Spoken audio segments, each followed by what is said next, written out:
The Baker and the Nun, a sweet love story in New York.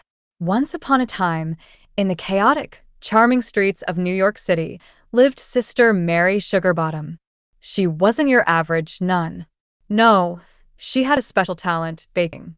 While most nuns spent their days praying, meditating, having long, quiet chats with the Lord, Sister Mary spent hours kneading dough, making the most heavenly pastries that could make a saint break their vow of silence. But after 2 decades of living in the convent, Sister Mary had enough of silence.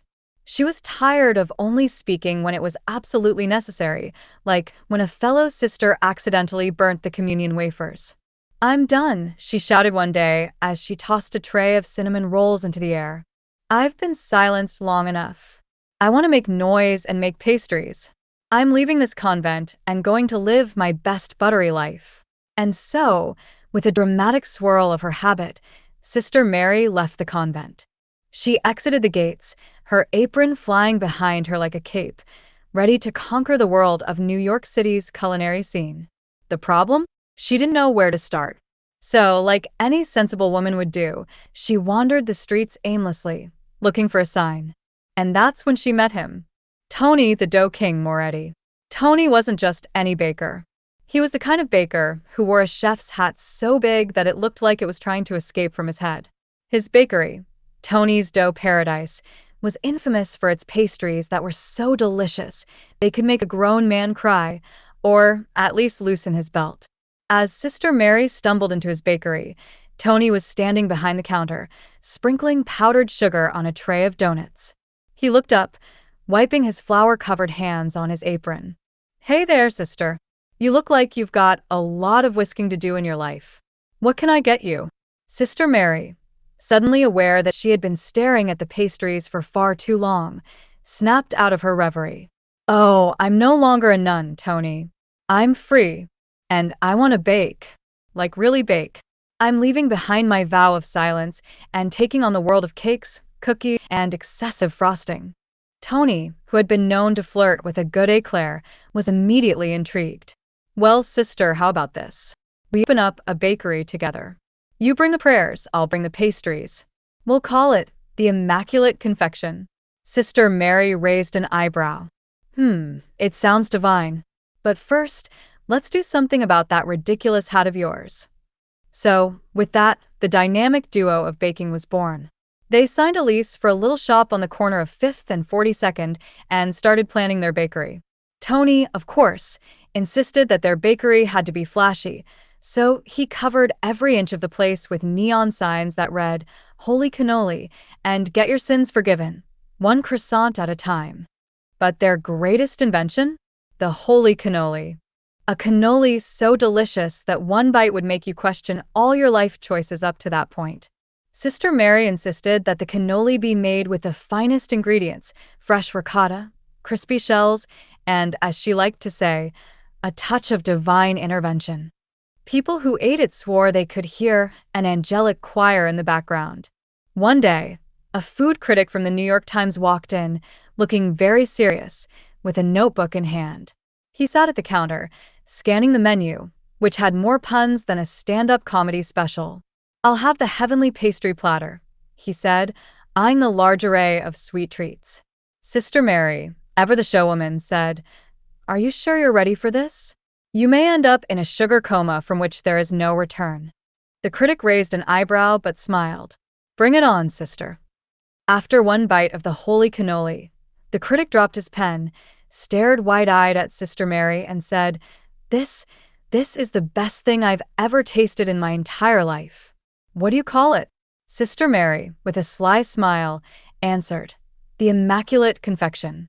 The bakery became an instant sensation. Tourists from around the world came to taste the holy cannoli, the divine donuts, and the preacher's pie, which was, admittedly, just a regular apple pie, but with way too much cinnamon.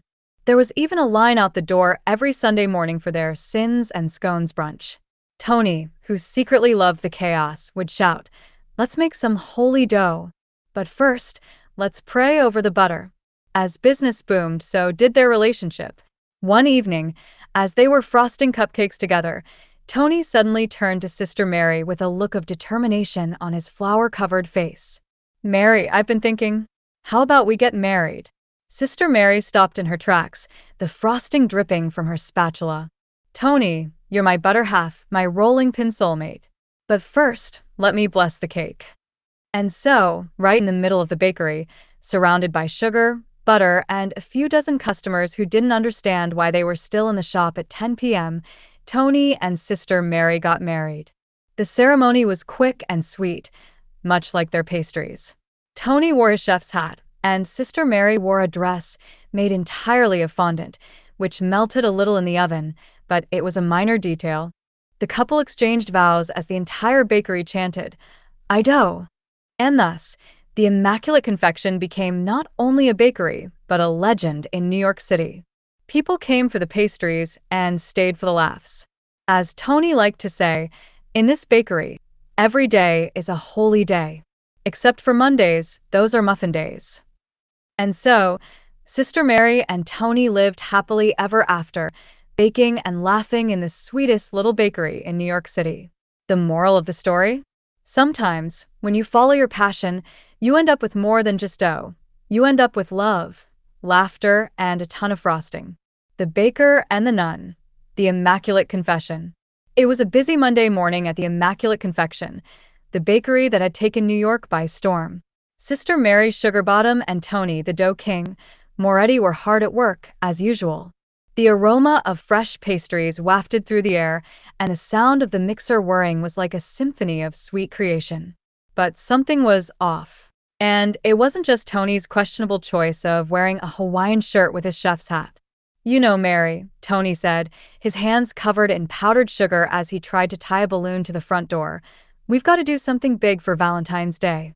You know, something so romantic it'll make people cry, or at least swoon." Sister Mary, who was carefully decorating a batch of cookies that looked suspiciously like cherubs, stopped mid-pipe. "Oh, I've got it. What if we make a pastry so sweet? It'll melt hearts. A love cannoli." Tony paused, staring at her in awe. "Sister, you're a genius. But it's gotta have more than just love. It's gotta have passion, devotion, and a lot of chocolate." And so, the duo set out to create the ultimate Valentine's Day treat. After a few hours of deliberation, measuring, and testing, which mostly involved Tony stuffing his face with experimental pastries, they finally came up with the love cannoli. It was filled with chocolate mousse, raspberry syrup, and topped with a heart-shaped marzipan. As they proudly displayed their creation in the bakery window, a woman walked in wearing a shirt that said, "Baking is my cardio," and carrying a bouquet of roses. Her name was Wanda, and she was a regular at the Immaculate Confection. "Hello, Wanda," Tony said, trying to act cool, though his chef's hat made him look like a confused baker lost in a fashion show. "Come for a taste of love." Wanda, with a twinkle in her eye, walked up to the counter and gave Tony a once-over. Well, Tony, I see you've baked up something special this time. But I'm here for something more than just pastries. I need a confession." Sister Mary, who had been decorating the love cannoli with extra flair, looked up. "A confession? Wanda, we're a bakery, not a confessional booth." "Oh, I'm not talking about that kind of confession, sister," Wanda winked. "I mean, I need a pastry that says I'm sorry." Tony raised an eyebrow. "Sorry for what?" Wanda sighed dramatically, setting down the roses. "You know, I may or may not have, borrowed a few cupcakes from your display last week, without paying." She leaned in closer, whispering, "And I might have eaten them on the subway, and I might have also eaten the last one in front of the person who was supposed to get it." Sister Mary clutched her heart. "Oh, Wanda, that's a sin." Tony, always the opportunist, grinned. Asterisco sin asterisco? Well, I think we've got just the thing for that." He reached under the counter and pulled out a tray of redemption donuts, which, of course, were filled with jam and dusted with holy powdered sugar. "These are for the sinners who need a little forgiveness. And some flavor." Wanda's eyes lit up. "You really do have a donut for every occasion, don't you?" Tony winked. "You could say I've got a whole lot of options." He immediately high-fived himself. Meanwhile, Sister Mary had been secretly crafting a new dessert in the corner, a confession cupcake that she had designed herself. It was a fluffy vanilla cupcake with a center so filled with chocolate that it could give even the most devout of nuns a sugar rush. "This cupcake represents forgiveness," she said dramatically. Each bite, a step closer to absolution. Wanda, sensing a moment of indulgence, took the cupcake and bit into it with a grin. "This is amazing. I feel cleansed already." But just as she was about to finish, Tony leaned in and said, "But wait, Wanda. There's one more thing you must confess." Wanda froze, cupcake halfway to her mouth. "What? What else could I possibly have to confess?" Sister Mary grinned mischievously. "Oh, it's not a confession of sin. It's a confession of love." Wanda's eyes widened. "Wait, what are you two up to?" Tony pulled out a tray of freshly baked love cannolis and slid them across the counter. "You see, Wanda, love can be a messy thing.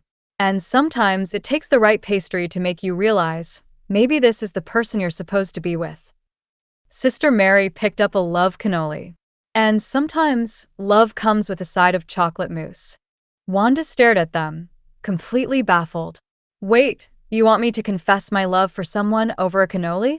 Tony nodded dramatically. "Yes. Love is complicated, but the love cannoli is simple. It's sweet, full of passion, and can totally fix any relationship problem." Wanda, unsure whether she was more confused or excited, took a bite of the cannoli. Then, as if possessed by some greater pastry force, she suddenly blurted out, "Okay, fine. I've been in love with my neighbor Steve for months, and I just don't know how to tell him." Sister Mary gasped. "This is why you've been coming in here every week, buying two of everything?" Wanda nodded sheepishly. "Yeah, I was trying to work up the courage to tell him, and then I'd eat a dozen of your cinnamon rolls to distract myself." Tony leaned over the counter and put his hand on her shoulder. "Wanda, you've already confessed. Now go tell Steve how you feel. And if you need another love cannoli for strength, we got you covered." And with that, Wanda rushed out the door, her heart full of sugar and her mind full of bold new plans. Sister Mary and Tony high-fived each other. "Another love story created in the Immaculate Confession," Tony said proudly. "Maybe we should start offering relationship advice with every dozen pastries." Sister Mary rolled her eyes. "Only if we offer it with a side of holy frosting." And so, the bakery became not just the place for divine pastries, but for divine confessions. Every Monday, people came not just for the cookies, but for the kind of sweet redemption only a cannoli could offer. As Tony would say, in the Immaculate Confession, we don't just bake, we make love, one pastry at a time. Polly Speaks for You incorporates voice control features that allow users to perform essential actions like opening, saving, and creating new documents, as well as interacting with font and document editing dialogues. This is particularly helpful for individuals with disabilities, enabling hands-free operation and more accessible content management. Below are some of the voice control functionalities designed for ease of use. 1. Voice-commanded document handling. Open document. Users can say commands like open document, followed by the file name or location, and Polly will open the document for them. Save document. Commands like save document as or save allow the user to save their work without needing to manually click on buttons. Polly can also handle saving with specific file names or locations as dictated. A new document. A simple voice command such as create new document or start new file will initiate a fresh document in the app. A closed document. Commands like close document or exit can be used to close the current document. 2. Font dialog voice controls. Font style. Users can control font settings by saying change font to Arial or set font at Times New Roman. This would change the selected text's font style. A font size. Commands like increase font size or decrease font size adjust the text size according to user preferences. A font color. Users can use commands such as set font color to red or change font to blue to personalize the text color. 3. Voice-commanded document editing. A text formatting. Commands like bold text, italicized text, underline text, or strikeout text allow users to edit their document easily. For example, saying bold this text will apply bold formatting to the selected text. Alignment. Users can command alignment changes by saying align left, align center, or align right. A text insertion. A user can say insert text, and the software will insert the given text at the current cursor position. A text navigation. Commands such as go to the top, scroll down, or move to the next paragraph enable users to navigate the document without the need for a mouse or keyboard. 4. Voice-activated help and assistance. Help commands. Users can ask questions like, "What can I do?" or "Help me with saving" to receive guidance on specific tasks. Poly can offer step-by-step instructions based on voice queries. A undo/redo. Voice commands such as undo or redo let users correct mistakes or revert to previous actions in their document. 5. Advanced features for accessibility. Speech recognition training. For improved accuracy, Poly can guide users through the Windows speech recognition training process, adapting to their voice patterns and improving dictation accuracy. A text-to-speech for editing. Users can have text read aloud to them while editing, making it easier to spot errors and refine their documents. These voice-controlled features make Poly Speaks for You an accessible tool for individuals with disabilities, particularly those with visual impairments, mobility issues, or other conditions that limit their ability to use traditional input devices. The hands-free operation helps users maintain independence and improve their document management and editing experience. If you've enjoyed this video, don't forget to hit the like, share, and subscribe buttons to stay updated with more content. The creator of Poly Speaks for You has always been driven by a passion for giving a voice to those who need it most. Whether it's through text-to-speech technology or voice recognition, the goal has always been to create tools that help individuals, especially those with disabilities or learning challenges, communicate and interact with the world in a way that is meaningful and empowering. The stories shared, such as those about the sailors aboard the HMS Victory, are not just about reliving history, they are about the power of voice. Through Poly Speaks for You, the creator saw an opportunity to use storytelling as a medium to convey courage, strength, and resilience, much like the sailors of the past. These stories are intended to inspire and engage users, reminding them of the importance of their voices, both literally and metaphorically. The idea behind these stories is to showcase how technology, particularly speech technology, can be a tool for preserving history, while also empowering users with the capability to share their own narratives. By blending history with technology, the creator of Poly Speaks for You aims to demonstrate how powerful a voice can be in shaping and sharing our world, past and present. In a sense, these stories represent more than just entertainment. They are a way for the creator to give a voice to history, to connect with users in a deeply human way, and to remind them that their voices matter, whether they are telling their own stories or those of others. The creator's work in developing Poly Speaks for You is never just about making a functional tool. It was about making sure that every voice had the power to be heard. If you've enjoyed this video, don't forget to hit the like, share, and subscribe buttons to stay updated with more content. This content has been adapted from the powerful features of Poly Speaks for You, South Africa's leading accessibility software. Learn more at www.polyspeaksforyou.co.za. We invite you to support this meaningful dyslexic initiative, crafted and developed by an individual who personally understands the challenges of dyslexia.